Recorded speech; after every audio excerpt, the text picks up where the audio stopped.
ఒకరోజు విజయనగరానికి నాట్య ప్రదర్శన చేయవారు వచ్చారు. వారి నాట్యంతో అందర్నీ ఆనందింపజేశారు. రాజుగారు వారిని రాజమందిరానికి పిలిపించి వారి నాట్య ప్రదర్శనను చూడాలనుకున్నారు. తెనాలి రామకృష్ణుడు ఆ ప్రదర్శనను చెడగొడతాడని ఆయనకు తెలుసు. అందుకని తెనాలి రామకృష్ణుని సభలోకి పంపకూడదని సైనికులకు ఆజ్ఞ ఇచ్చారు.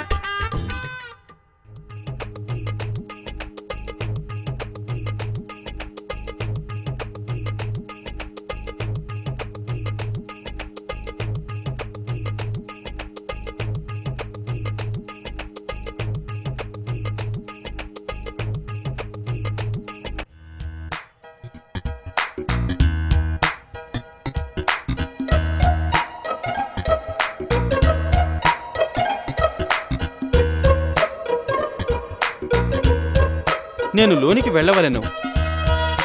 మిమ్మల్ని లోపలికి వదలకూడదని రాజావారి ఉత్తర్వు.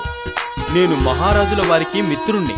ఆయన నాకే బహుమతినిచ్చినా అందులో సగం మీకిస్తాను. నన్ను లోనికి వెళ్ళనివ్వండి.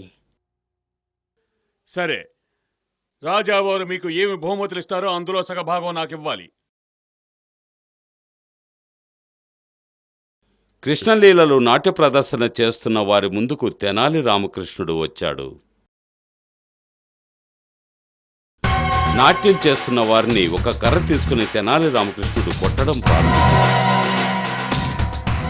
ఆ నొప్పికి బాధతో డాన్సరు ఏడవడం ప్రారంభించాడు. తెనాలి రామకృష్ణ, అనుమతి లేకుండా లోనికి ప్రవేశించడానికి నీకెంత ధైర్యం? భటులారా, ఇతనికి 100 కొరడా దెబ్బలు కొట్టండి. మహారాజా, ఒక్క నిమిషం ఆగండి.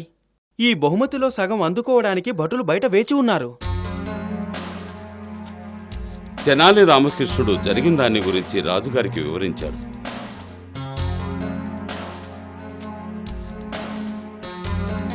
సంతోషం, మా భటుల లంచగొండితనాన్ని తెలిపావు.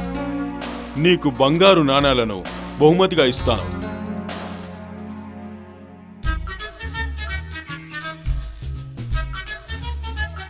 రాజుగారి ఇచ్చిన కానుకలతో తెనాలి రామకృష్ణుడు ఎంతో సంతోషించాడు.